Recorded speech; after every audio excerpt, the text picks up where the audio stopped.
Envolva-se.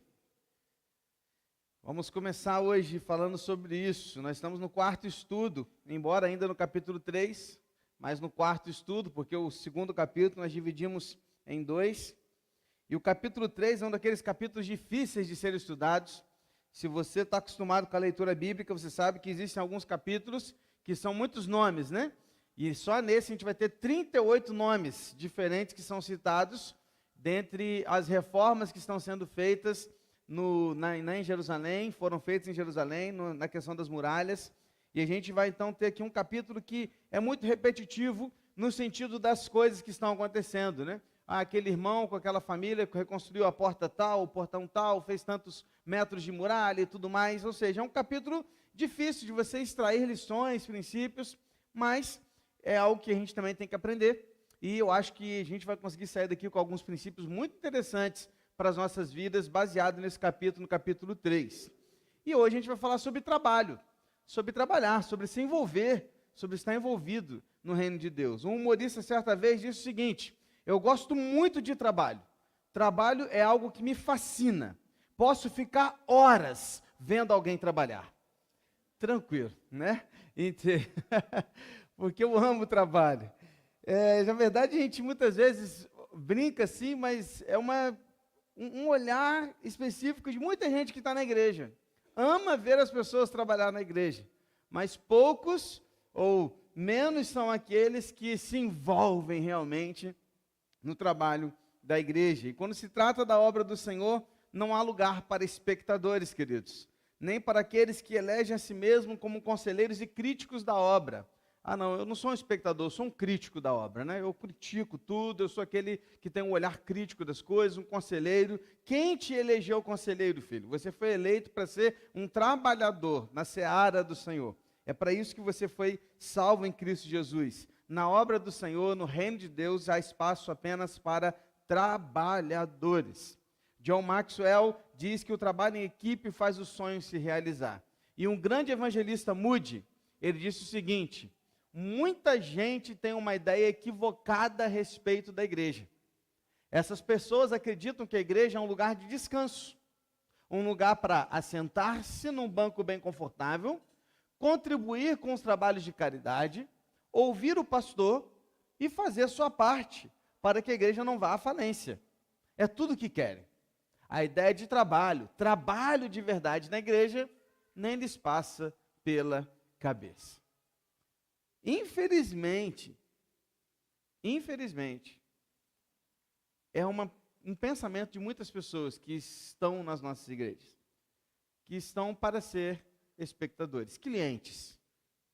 Tanto é assim, que muitas vezes a gente recebe feedback, retorno de pessoas, né, dos ministérios, que muitas vezes estão na recepção, lidando com público, cantina, infantil, e o feedback deles é assim: nossa, pastor, aquela pessoa foi tão grossa comigo, parecia que eu estava fazendo um favor para ela, que eu estava cuidando do filho dela, ou então, nossa, falou comigo de um jeito, como se fosse aqui um restaurante, 5 estrelas, que a gente tem que servir e tudo. Parece que a pessoa está pagando e quer cobrar de um jeito, porque muitas vezes são as pessoas que estão na igreja achando isso, queridos, que são clientes, e aí querem cobrar daqueles que são os voluntários, algo como que assim, eu estou pagando por isso, né? E, infelizmente, como que tem aumentado o número de pessoas que fazem isso? Que querem cobrar um serviço de excelência, porque estão pagando, entre aspas, que ninguém paga nada aqui, né? Pagando um dízimo e dando, eu quero receber um serviço bem feito. Enquanto que a Bíblia nos ensina que, na verdade, nós estamos aqui para trabalhar. Se você acha que você foi salvo por Cristo para ficar sentado no banco, você está completamente enganado. Você foi salvo por Cristo para a continuidade de um trabalho que Ele começou lá atrás e está te dando o privilégio de participar dele. Faz sentido? Este é um capítulo que vai falar sobre trabalho. E eu quero destacar alguns princípios aqui de liderança e gestão que aplicam não apenas ao reino de Deus, são aplicados não apenas à igreja, mas também à família, trabalho de uma forma geral, ministérios, enfim, sua rotina pessoal. São princípios que realmente podem nortear muitas coisas nas nossas vidas. Aliás, O livro de Neemias ele poderia ser chamado tranquilamente do livro dos princípios, porque há muito princípio aqui que a gente pode retirar, extrair para o dia a dia das nossas vidas. Então vamos lá, vamos olhar um pouquinho para esses princípios, e hoje eu não vou ler o capítulo como um todo, como eu te disse, o capítulo ele é um capítulo de muitos nomes, então eu vou ler um versículo, depois vou te dar alguns princípios, vamos ler outros versículos pontuais, porque eu tenho certeza que você vai chegar em casa e vai ler os 32 versículos que estão nesse capítulo 3. Amém? Fraco esse amém, hein? Nossa, amém fraco. Ou seja, ninguém vai ler. Então vamos lá. 3, ninguém não, né? Os que falaram amém vão. 3, versículos 1 e 2. Vamos lá? Então o sumo sacerdote Eliasibe se levantou com seus irmãos, os sacerdotes, e reconstruíram o portão das ovelhas. Eles o consagraram, colocaram os portões no seu lugar e continuaram a reconstruir até a torre dos 100 e a torre de Hananel. Ao lado dele trabalharam os homens de Jericó e ao lado deles Zacur, filho de Imri. Bom, você já deu para ter uma ideia de como que vai ser a leitura do capítulo 3. Vai ser assim, fulano começou aquela reconstrução do portão tal, e também daqueles muros, e estavam ao lado dele fulanos e cicranos, e juntos eles fizeram aquele trabalho. Basicamente, o capítulo 3 vai trazer relatos desta forma. Mas antes da gente entrar nos princípios desse capítulo, eu quero lembrá-lo e mostrar para você o propósito final de tudo isso. O propósito deve ser sempre a glória de Deus. Está comigo? Primeira coisa que você precisa entender, antes dos princípios, que qualquer coisa que você vier a fazer, começar, seja na sua vida, seja na sua família, seja na sua casa, seja na igreja, seja por onde for, o propósito deve ser a glória de Deus. Neemias estava interessado em uma só coisa, a glória de Deus. A grande diversão dos gentios ao redor de Jerusalém era zombar dos judeus. Era a grande diversão deles. Olhavam para aquela terra caída, derrubada e falavam, nossa, olha lá, esse que é vocês que são o povo de Deus? E essas muralhas todas caídas, tudo destruído, tudo queimado, é vocês nessas ruínas completas, esse opróbrio total, vocês que são o povo de Deus, zombavam deles o tempo todo. Mas enquanto zombavam deles, estavam zombando do próprio Deus. Quando Neemias decide reconstruir os muros, não é que ele está preocupado apenas com a segurança dos seus irmãos judeus, com a segurança de Jerusalém, com a beleza da cidade. Não, isso também estava incluído. Lógico que de alguma forma esses objetivos também são atingidos, mas o objetivo final era a glória de Deus. Neemias olhava para aquela situação e falava, não quero que as pessoas continuem falando assim do meu Deus. Então, o propósito final, para tudo que você vier a fazer, precisa ser a glória de Deus. Se você se dispor a fazer qualquer coisa que o fim dele não é a glória de Deus, o que você está fazendo não tem sentido. Tudo precisa ser para a glória de Deus. Amém? Vamos aos princípios? Primeiro princípio, então, para a gestão aí do nosso dia a dia, trabalhos e tudo mais. Coloque as pessoas certas no lugar certo. A grande dificuldade que como pastor, como um líder de igreja a gente tem, é encontrar as pessoas certas para o lugar certo. É uma grande dificuldade. Porque às vezes a gente até tem gente disposta a trabalhar, mas essa pessoa ainda não encontrou o seu lugar. E aí onde ela se coloca, ela não faz o seu melhor. Ela até queria estar fazendo, mas ela não faz porque ainda não é o lugar que ela é apaixonada por fazer. E aí por essa razão, a gente tem que ficar o tempo todo tentando descobrir, porque às vezes nem a pessoa sabe qual é o lugar certo que ela deveria estar para fazer aquilo da maneira certa para a glória de Deus. Se a gente for olhar para todo o texto do capítulo 3, a gente vai ver várias expressões do tipo, junto a ele, ao lado dele, ao seu lado. Ou seja, Neemias, quando começou a colocar as pessoas para trabalhar, ele se preocupou em colocar as pessoas nos lugares certos. Neemias sabia onde cada pessoa deveria estar, onde deveria trabalhar e o que ela deveria fazer. Alguns tinham responsabilidades maiores que outras. Alguns iriam fazer só uma pequena reforminha, bem pequenininha. Outros fariam reformas muito grandes. Alguns iriam trabalhar diretamente com as madeiras. Outros trabalhariam diretamente com as pedras. Alguns iriam apenas cozinhar. Outros iriam estar de frente para sua casa, iriam reformar apenas a parte do muro que estava de frente para sua casa. E Neemias então estava colocando cada um no seu devido lugar, para que cada pessoa no seu lugar pudesse dar o seu melhor para aquela obra. Está comigo? Está entendendo, irmãos? Primeira coisa, encontre o lugar certo que Deus quer que você trabalhe. E aí você precisa encontrar o equilíbrio naquilo que você gosta de fazer e é bom em fazer, e também naquilo que onde Deus quer que você esteja. Porque muitas vezes também Deus quer tirar a gente do nosso conforto. Porque também fazer aquilo só que a gente sabe fazer e gosta e é prazeroso ali, né? É só confortável demais. Muitas vezes Deus quer tirar daquele conforto e te colocar em outro lugar para te dar uma mexida também. Então entenda que há lugares certos para pessoas certas e no tempo certo. Às vezes você vai ficar num tempo, em um ministério, Deus vai te tirar para colocar em outro. Porque nesse aqui você já está bom, não precisa mais de você aqui. Não é que você não precisa de você, Deus não quer mais você aqui. E Ele então te coloca e te move para outro. Agora, a grande intenção é entender qual é o meu lugar e entender a hora certa para chegar neste lugar. Está aí comigo? Isso é em qualquer lugar na sua vida. Qualquer lugar na sua vida. Tá? Na família, na casa, no trabalho, em tudo. Você é gestor, você tem empresa, você tem a sua família lá, que você tem, né, filhos, você cuida. Tem que saber colocar cada um. Tem filho que vai adorar lavar louça, tem filho que vai detestar lavar louça, mas ele vai varrer a casa muito bem, ele vai fazer outras coisas, ou seja, coloca cada um no seu lugar. Tem filho que vai gostar de fazer nada, né? E você tem que mandar ele fazer do mesmo jeito, porque é aquela hora que o cara vai fazer o que não dá prazer. Não tem jeito, tem que fazer. Ou seja, isso é gestão de colocar pessoas, as mães olhando para os filhos assim, né, cutucando, isso que é legal, né? Porque não é exatamente assim, cada um no lugar certo, é um princípio que a gente precisa entender. Estamos juntos? Segunda coisa, segundo princípio, aprenda a trabalhar em harmonia com os demais. Dá uma olhadinha para a pessoa que está ao teu lado aí, só olha, não precisa falar nada, olha como é que eu estou legal hoje, só olha. Olha aí, está vendo essa bênção que Deus colocou do seu lado? Aprenda a trabalhar em harmonia com essa pessoa. Aprenda, querido, a lidar com essa pessoa. Outras expressões que durante todo o capítulo 3 a gente vai ler junto a ele, ao seu lado, junto dele, depois dele, ou seja, harmonia. As coisas estavam acontecendo de forma harmônica, cada um no seu lugar. E a gente precisa aprender a lidar com o próximo. James Hunter diz que a chave para a liderança é executar as tarefas enquanto se constroem relacionamentos. Já parou para pensar? E já parou para pensar que, na verdade, Deus tem te colocado em alguns ministérios, não para você trabalhar em si, porque você é muito bom naquilo, mas é porque Ele está trabalhando um relacionamento seu com aquela pessoa?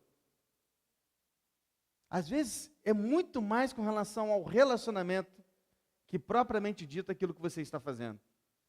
Por quê? Porque Deus ele está nos ajudando a lidar com as pessoas. Querido, ninguém é uma ilha. Ninguém é uma ilha. Precisamos aprender a lidar com as pessoas. E ninguém é igual a ninguém. Aprenda a respeitar as diferenças para juntos alcançarmos um objetivo final. Uma coisa que, vez em outra, eu falo com alguns líderes. A gente às vezes vai conversando alguma coisa assim e tal, a gente começa a discutir algumas coisas com relação ao trabalho do ministério e tal, alguma coisa ali, e a gente começa a pensar nas pessoas e tal, a gente fala assim, cara, aí o cara vem frustrado, porque ele queria que aquela pessoa estivesse fazendo um negócio igual ele. Aí o viro fala para assim, filho, presta atenção, para de querer cobrar do outro aquilo que você faz. Você tem que entender qual é o papel do outro, não queira que o outro seja igual a você. Se a gente entender isso, a gente vai fluir muito melhor. Porque a gente vai conseguir trabalhar em harmonia. Trabalhar em equipe requer que você não cobre de alguém aquilo que aquela pessoa não pode dar. Porque não adianta você querer cobrar de uma árvore que é macieira, que ela dê laranjas. Não tem como. Você vai ficar frustrado, porque você olha para a árvore e fala, eu quero laranjas, mas não é laranjeira. Então você precisa entender que cada um vai dar um tipo de fruto, um tipo de trabalho. Você não pode cobrar das pessoas aquilo que elas não podem te dar. Não crie falsas expectativas com relação a outras pessoas. Cada um está no nível de compromisso, primeiro ponto. Outra coisa que muitas vezes líderes falam comigo, mas não chegou na hora, não sei o quê, mas não tem um compromisso, às vezes falta na vida. Eu falei, filho, deixa eu falar uma coisa, você está num compromisso diferente daquele. Ele está lá atrás ainda, ele está começando a aprender ainda o que é compromisso. O seu papel é ajudá-lo a entender o que é o compromisso. Não se frustra porque ele não tem o compromisso que você tem. É diferente. Ele está aprendendo. Eu não posso cobrar da Lara e do Gustavo que eles tenham a mesma responsabilidade que eu. Eles estão crescendo. E na igreja também é assim, gente, família. Somos família ou não somos? E às vezes o bebê na fé tem 45 anos. Chegou agora. Se arrependeu, nasceu de novo, está começando a vida na fé. Ele não vai ter, talvez, a responsabilidade que um jovem tem com 18, que está na igreja desde o 0 ano. Faz sentido para você? A grande questão é a gente entender e trabalhar em harmonia. E aí a gente vai sempre olhar para o próximo, querendo que o outro seja tratado como eu quero ser tratado. Então eu vou tratar o outro como eu quero ser tratado. Isso é trabalho em harmonia. Trabalho em equipe, porque o segredo do sucesso da obra de Deus está no trabalho em equipe. Primeiro em Deus e depois na equipe. Não à toa, como é que nós somos chamados o tempo todo? A igreja é o corpo de Cristo. Pode o olho falar para a cabeça, para o pé que não quer o pé? Pode o pé falar para a mão que a mão não presta? Não, nós somos um corpo. Nós somos os ramos da videira. Nós somos o rebanho. Isso tudo está ligado o quê? A comprometimento e a companheirismo. Estamos juntos nessa. Então trabalhe em harmonia. E ninguém vai alcançar o sucesso na obra de Deus individualmente. Nós somos um corpo. Nós somos um rebanho. Nós somos uma família. Amém? Aprenda a lidar com o próximo. Aprenda a viver e a trabalhar em harmonia. Terceiro, aproveite as facilidades. Olha como é que Deus é maravilhoso. Olha comigo, vem cá agora, vamos para o texto. Falei que eu li alguns versículos, né? Olha o versículo 23.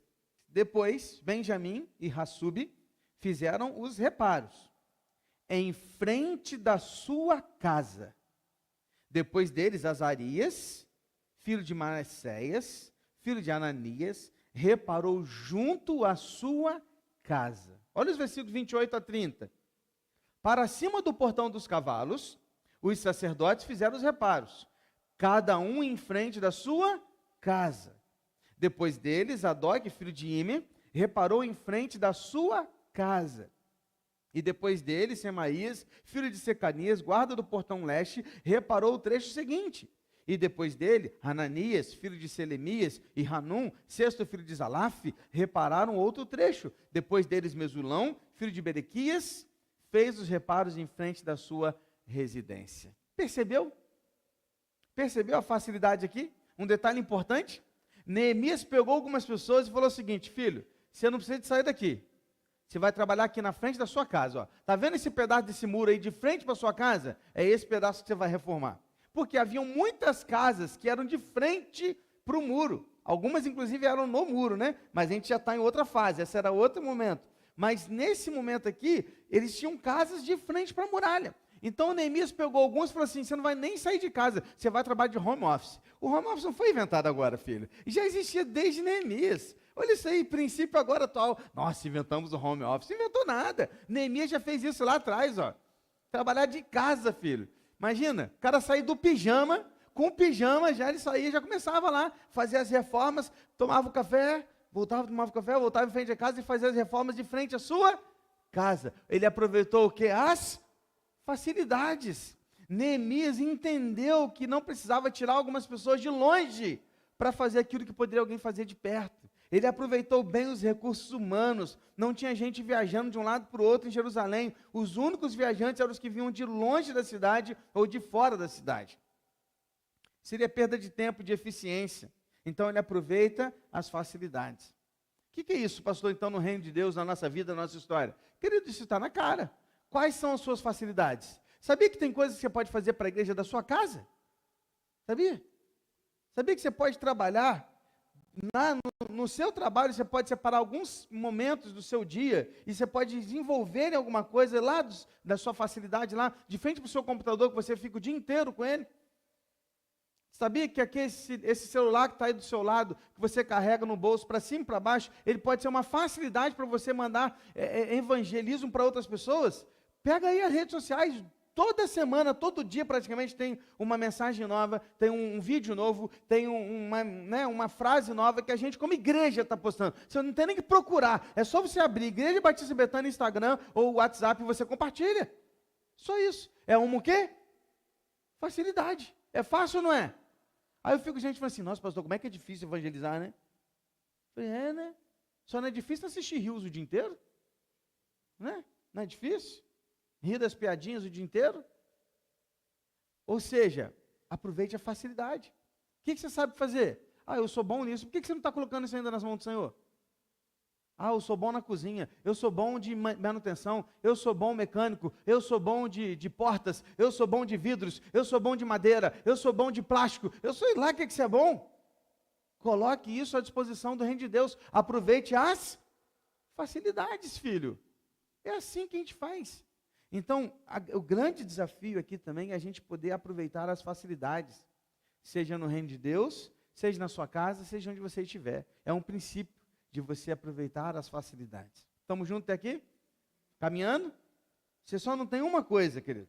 Desculpa. Hoje em dia você não tem mais isso. Você só não tem desculpa. Quer ver? Eu vou te falar um negócio. Amanhã a gente fala que vindo culto de oração é difícil, sábado à tarde, 3 horas. Aí beleza. Aí a gente vai e fala assim, então tá bom. Então tem uma vez por mês nós vamos fazer domingo às 8 da manhã. Ah não, mas é muito difícil, tem que acordar cedo. Ah, então tá bom, esse mês nós fizemos mais 9. Ah, é muito difícil, é dia de eleições. A gente fez uma vigília, sexta-feira, 8 horas da noite. Ah não, é sexta-feira, é muito difícil. Você percebeu? A questão não é o dia e o horário, a questão é a prioridade. A situação é simples, filho. Simples. A gente foi embora para casa no domingo, a gente comentando que é ali, a gente sempre comenta, né, tudo, vamos conversando sobre toda a questão da igreja, e a gente conversando, nossa, como é que estava vazio domingo de manhã, podia estar mais cheio, né? Aí eu falei com a Kelly, mas é porque estava vazio? Porque era o culto de oração. Se fosse café da manhã, estava lotado. Mas era o culto de oração. Isso é facilidade, a gente facilita, ó. 9, 8, 10, 8 da noite, sexta, sábado, domingo, segunda, agora tem até segunda-feira. Mas a gente facilita ao máximo. Por isso que eu estou te falando. Hoje só não tem desculpas. Porque facilidade é o que mais a gente tem hoje no reino de Deus. Está comigo? Aí é o silêncio total, né? Então vamos lá. 4. Quarto princípio. Deus usa todo tipo de pessoas. Vamos lá? Deixa eu ler alguns versículos com você. Versículo 1.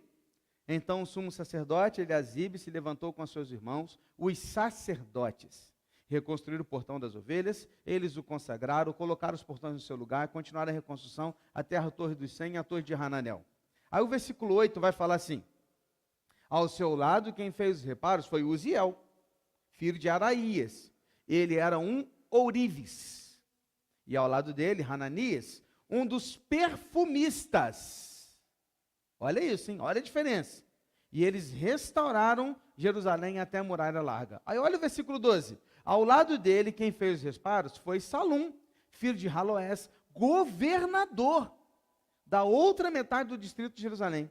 Ele e as suas filhas. Deus usa todo tipo de pessoas, mulheres, homens, adultos, crianças, adolescentes e jovens, ourives, governadores, perfumistas, farmacêuticos, não importa. Deus usa todos. Esse capítulo cita governantes, sacerdotes, artífices profissionais, porteiros, guardas, fazendeiros, farmacêuticos, mercadores, empregados do templo e até mesmo pessoas de fora da cidade. Eu só não li todos os versículos porque eu sei que você vai ler depois. Mas tudo isso aqui está distribuído no capítulo 3. Várias e vários tipos de pessoa. Pare de achar que você não tem com o que contribuir, querido. Deus quer usar a sua vida. Há lugar para todas as pessoas que se disponibilizam para trabalhar no reino de Deus. De várias formas. De várias maneiras. Os que aparecem, os que não aparecem, os que falam, os que somem, os que nem querem aparecer para falar nenhum A, não querem fazer nem oração silenciosa, porque tem vergonha, mas estão trabalhando nos bastidores. Estão fazendo muito lá fora, você não tem nem ideia. Pessoas que podem trabalhar durante a semana, outros que só trabalham no domingo, mas no domingo se dedicam o dia inteiro. Alguns que se dedicam para fazer da madrugada, outros que fazem de manhã, outros que fazem à tarde e à noite, não importa. Não importa. condição social, não importa se é rico, pobre, não importa nada. Porque o que importa é se você serve ao Senhor Jesus. Porque Deus usa todo tipo de pessoas. Faz sentido para você? E geralmente, os que são mais usados são os mais improváveis. Vou te falar uma parada. Sabe aquela criancinha que fica correndo lá fora, que é aquele menininho que você fala assim, rapaz, esse aí é ligado 220 volts, sabe? Geralmente esses são os novos pastores. Geralmente esses são os novos missionários. Porque Deus usa exatamente isso. Sabe aquele adolescente que você olha assim, você olha torto para o adolescente, fala assim, nossa, menino, é esse geralmente que Deus manda para o campo. É esse que Deus levanta, sabe por quê? Porque Deus usa especialmente os improváveis. Nunca pense que você não é capaz, querido, porque não é sobre você, é sobre Cristo, sobre o que Ele pode fazer na sua vida. Não é sobre você, é sobre Ele. É por isso que Deus usa quem Ele quer. E Ele usa todo tipo de pessoas. Porque você poderia pensar assim, nossa Deus, mas será que Ele não poderia usar alguém mais, assim, né, mais santo, né, em tudo, mais preparado? Querido, Deus usa exatamente aqueles que são os menores. Por isso que a gente está aqui, filho. Quem diria como a igrejinha, no final da cidade, né, que é o último bairro da cidade, lá no interior de Volta Redonda, estaria hoje sendo referência para outras pessoas, para outras igrejas, que acessam nossas redes sociais, que vêm aqui conversar com a gente, que param para sentar com a gente, pastores aí gigantescos, 40 anos de ministério, igreja mais de 1000 membros, senta aqui para conversar com a gente, para bater um papo sobre o que a gente está fazendo. Isso aqui não é glória para ninguém, não, é glória de Deus. Por que que isso acontece? Porque o Senhor está usando os improváveis. Quando você menos esperar, Deus vai te usar. Está comigo? Nunca diga que você não é capaz e que você não pode, porque Deus usa exatamente você. Coloque-se à disposição, porque Deus usa todo tipo de pessoas. Quinto, líderes dão o exemplo. Ponto. Nada mais que isso. Vamos olhar para o texto de novo? Vem comigo, versículo 9. Ao lado destes, trabalhou Refaías, filho de Ur, governador da metade do distrito de Jerusalém. Versículo 12. Ao lado dele, quem fez os reparos foi Salum, filho de Haloés, governador da outra metade do distrito de Jerusalém e as suas filhas. Versículo 14. O portão do monturo foi reparado por Malquias, filho de Recabe, governador do distrito de Bet-Raquerem, que ele o reconstruiu, colocou os portões no seu lugar, com os seus ferrolhos e as suas trancas. Versículo 16. Ao lado dele, quem fez os reparos foi Neemias, filho de Asbuque, governador da metade do distrito de Bet-Zur, até a frente dos túmulos de Davi, até o tanque e até a casa dos heróis. Versículo 22. Depois dele, quem fez os reparos foram os sacerdotes que moravam na campina. Sacerdotes, governadores, líderes estavam com a mão na massa, com a colher de pedreiro, fazendo a obra. Por quê? Porque líderes dão o exemplo. Líderes saem para a obra, líderes não ficam mandando, mas arregaçam as mangas e fazem um trabalho, vão para o trabalho para que o povo junto venha. Líder precisa estar na linha de frente, ele não pode ficar querendo apenas que as pessoas abracem a obra e ele mesmo fica só olhando. Privilégio e responsabilidade andam juntos. O líder é aquele que se identifica com o povo, é exemplo para o povo e trabalha com o povo, porque pastor tem que ter cheiro de ovelha. Líderes fazem isso, queridos. A gente tem que estar ali, na linha de frente. É assim que a gente faz. Porque as pessoas precisam ver que, como Deus dá a primeira visão ao líder, porque primeiro foi para Neemias. Neemias pegou a visão, foi lá e começou a resolver, e ele começou a motivar outras pessoas. Se Neemias fica lá assim, galera, isso aí, vamos lá, hein? Quero ver, hein? Carrega isso aí, vamos embora.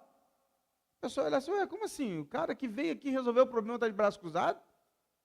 Mas ele era o primeiro que estava lá na frente da obra, trabalhando, se dedicando, se colocando à disposição. Líderes, se você é líder de ministério, líder na sua casa, líder no seu lar, você precisa dar o exemplo.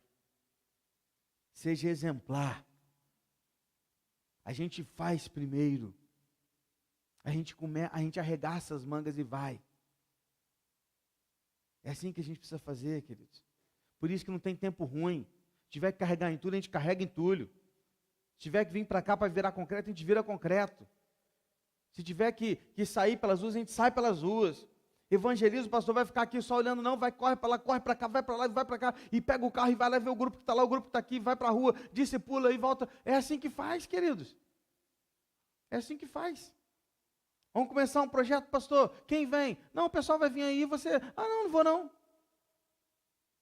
Claro que há momentos, em algumas situações, que o pastor vai saindo de cena para deixar que as coisas fluam de outra maneira. Mas quando as coisas começam, o projeto começa, a gente tem que estar ali junto. E aí, os outros que estão já fluindo, você vai deixando a corda para que aqueles outros líderes continuem fazendo aquilo que você começou junto. Mas a gente precisa estar na linha de frente, sabendo que o líder também vai errar. Então, antes de você cobrar e falar assim, nossa, pastor, mas você não estava naquele dia lá, não, calma. Porque o pastor também erra. O líder também falha. Porque nós somos seres humanos. Mas precisamos mostrar e dar o exemplo de como deve ser feita as coisas. Está comigo?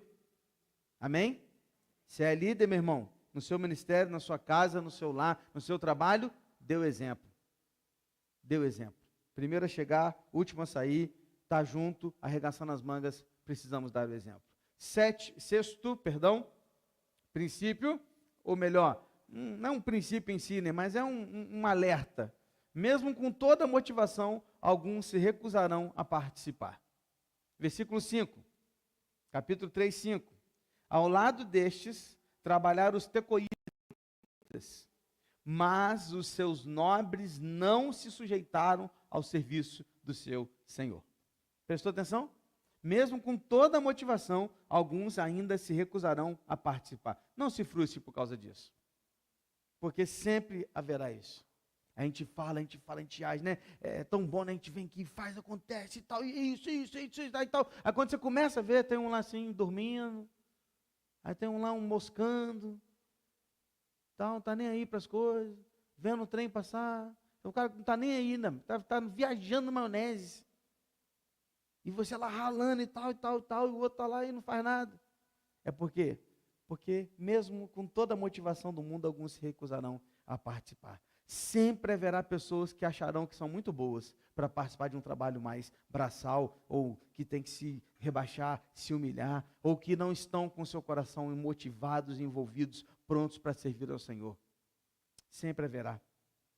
E a questão, queridos, muitas vezes é que a motivação, na verdade, não é, e o problema não está no líder. Em muitos casos, não está no líder. Judas Iscariotes tinha o maior líder de todos os tempos, Jesus, caminhou com ele 3 anos. Mesmo assim, ele traiu Jesus e fez tudo o contrário. O problema está em Jesus? Não. Então, fica tranquilo. Se você está fazendo a sua parte, está liderando com paciência, com harmonia, você está fazendo de acordo com o que o Senhor Jesus mandou, com humildade, com cabeça feita ali no Senhor, na palavra, baseado na palavra, e as coisas não estão fluindo, as pessoas não estão entendendo, fica tranquilo. O problema não é você. O problema, muitas vezes, são os outros, que ainda não entenderam a motivação da obra. Porque a motivação é o quê? A glória de Deus, gente. A motivação é o quê? E tem muita gente que está trabalhando motivado em si mesmo. Motivado nas recompensas, no elogio, em outras coisas. Aí o cara não faz porque ele não está na motivação certa. Porque quando faz na motivação certa, ele vai. Está comigo? 7. Alguns farão com mais afinco que outros. Olha o versículo 20. Depois dele, Baruque, filho de Zabai, reparou com muito cuidado outro trecho. Ou com muito ardor, ou zelo, dependendo da sua versão. Desde a esquina da muralha até a porta da casa de Eliasibe, o sumo sacerdote. Baruque é o único trabalhador sobre o qual se observa que ele cumpriu suas tarefas com grande ardor, zelo e cuidado. O termo hebraico aqui é queimar, encandecer. É aquele cara que faz com paixão. Você percebe? Você está ligado que você percebe? Sabe quando você vai para um trabalho e você vê aquele cara que está apaixonado no negócio? É diferente, não é, irmãos? Ele tá queimando por aquilo. Quando ele está queimando por aquilo, cara, ele sai, ele faz, ele chega, ele está apaixonado, ele está vibrando. O cara está vibrando. Ele está queimando, a palavra aqui é essa, queimar, encandecer. Ele faz com toda a garra, com todo afinco. mas não serão muitos que farão assim. Alguns farão com mais afinco. São 38 nomes no capítulo 3. E Neemias só falou de um nome que ele fez com mais afinco. Um dentre 38. Percebe? Espero que todos vocês aqui sejam esse um nome que faz com afinco. Que vocês dediquem ao Senhor e não façam de qualquer maneira, porque o trabalho do Senhor não deve ser feito de qualquer maneira. Não deve, irmãos. Você me desculpe. Se você está fazendo de qualquer maneira ou quer fazer de qualquer maneira, nem vai. Porque o trabalho do Senhor deve ser feito com afinco, com qualidade, com dedicação, sem pressa, dando o seu melhor ao Senhor, o nosso Deus. Estamos juntos? Amém? Último princípio da noite. Saiba apreciar e valorizar as grandes e pequenas coisas. Versículos 13 e 14. Hanum e os moradores de Zanoa repararam o portão do vale. Eles o reconstruíram, colocaram os portões no seu lugar, com seus ferrolhos e trancas, e ainda consertaram 500 metros da muralha, até o portão de monturo. O portão de monturo foi reparado por Malquias, filho de Recabe, governador do distrito de Bet-Raquerem, e ele o reconstruiu. Colocou o portão no lugar, com seus ferrolhos e trancas. Percebeu? Percebeu que Neemias não relatou apenas aqueles que fizeram os portões e 500 metros de muralha, mas também destacou aquele que só fez um portão. Por quê? Porque ele valorizou e apreciou as grandes e as pequenas conquistas. Quem fez muito e quem fez pouco. Porque não importa a quantidade, importa a qualidade e a intensidade do coração. Se foi feito de forma apaixonada. O texto diz que eles trabalharam lado a lado e Neemias prestigiou ambos. A nossa tendência muitas vezes é valorizar apenas as grandes conquistas. Não faça isso. Vamos valorizar também as pequenas conquistas. Vou te dar um exemplo. Quando o pastor prega uma mensagem, que é, sabe aquela assim, que é do fogo, do reteté, pingando óleo, quantidade de mensagem que a gente recebe assim, caramba, pastor, essa mensagem falou muito, hein? Mas quando vem aquele feijão com arroz assim, sabe, que não fluiu assim, tá normal, gente. Tem 12 anos que eu estou pregando para vocês, né? Tem dia que vai ser mais ou menos. E aí o mais ou menos, ninguém nem fala assim, obrigado, tá, pastor, pelo feijão com arroz. Porque existem as pequenas conquistas e as grandes conquistas. E a gente precisa valorizar todas elas. Está entendendo, querido? Está fazendo sentido para você? É importante valorizar isso. Então aprenda a apreciar e a valorizar aqueles que fazem grandes e também aqueles que fazem pequenas coisas. Aqueles que muitas vezes estão no cantinho e o trabalho dele é só orar. E talvez para você o trabalho dele seja pequeno. E eu digo para você que o trabalho dele é maior do que de muitos. E às vezes ele não aparece, está lá num cantinho, humilde. E o Senhor está valorizando aquele trabalho também. Aprenda a valorizar e apreciar grandes e pequenas conquistas. Estamos juntos?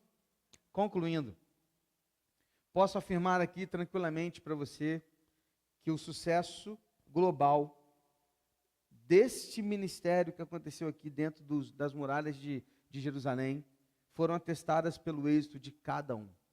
O texto diz em vários momentos que ele edificou e reparou. O tempo está no pretérito perfeito, ou seja, ele começou e terminou. Ele fez, ele reparou o portão, ele reconstruiu o muro, ele recolocou as trancas, porque ele começou e terminou. A grande questão, queridos, é que muitas vezes a gente começa e não termina. E o Senhor está nos chamando para começar e terminar. Com o esforço que nós temos de cada um, voluntários, mas com muito empenho, ânimo e sucesso. Sabe por quê? Porque quando o povo de Deus crê e trabalha, o impossível pode acontecer. É isso. Porque era impossível que aqueles muros fossem reconstruídos em quantos dias? 52. Glória a Deus. Alguém respondeu. Ainda não chegamos lá, mas a gente já sabe que é 52 dias, né? Era possível fazer isso? Uma muralha, porque não é um muro aqui do nosso templo, é uma muralha, cortando toda a cidade. Eu vou trazer a imagem para vocês verem, eu já até separei a imagem, mas não trouxe ainda não. Vou separar para um outro dia. de tudo que foi reconstruído, 52 dias. Porque o povo creu e trabalhou. E quando a gente faz isso, o impossível acontece. Sabe por quê? 1 Coríntios 15 vai dizer o seguinte, versículo 58. Portanto, meus irmãos, sejam firmes, inabaláveis, sempre abundantes na obra do Senhor, sabendo que no Senhor o trabalho de vocês não é vão. Vamos ler todo mundo junto? Portanto, meus amados irmãos, sejam firmes, inabaláveis e sempre abundantes na obra do Senhor, sabendo que no Senhor o trabalho de vocês não é vão. Olha o propósito lá. O trabalho em quem? No Senhor. O propósito é a glória de Deus. Se o trabalho é no Senhor e o propósito é a glória de Deus, o trabalho nunca é em vão. Então não pare, não desista. Por mais que seja pequenininho que você está fazendo, continue, porque Deus está sendo glorificado através daquilo que você está fazendo. Estamos juntos? Feche seus olhos, vamos orar. Pai, muito obrigado por esses princípios que são aplicados às nossas vidas, baseados num capítulo, Deus, que traz muitos nomes, muitos feitos e questões, ó Deus, ainda muito técnicas, mas ainda assim a gente pode extrair algumas lições, princípios para as nossas vidas. Que a gente consiga praticar isso nos nossos ministérios, família, trabalho, seja na nossa gestão pessoal, estudos, que a gente consiga, Deus, entender isso e praticá-los, para que a glória do Senhor seja vista. E continue a usar esta igreja, a tua igreja, teu povo, para a glória do Senhor. Esse é o propósito, que o Senhor seja glorificado. Usa as nossas vidas. Estamos aqui como improváveis nas tuas mãos. Os menores, humildes, servos, use-nos para a glória do Senhor, ó Deus. Coloque cada um no seu lugar. E que a gente entenda que toda pessoa é usada pelo Senhor, se assim essa pessoa se colocar à disposição. Que a gente viva para a glória do Senhor, o nosso Deus. Em nome de Jesus que nós oramos. Amém, Senhor. Que Deus abençoe sua vida. Estamos encerrando o culto dessa noite. E até os nossos próximos encontros durante a semana e final de semana também. Vamos com Deus.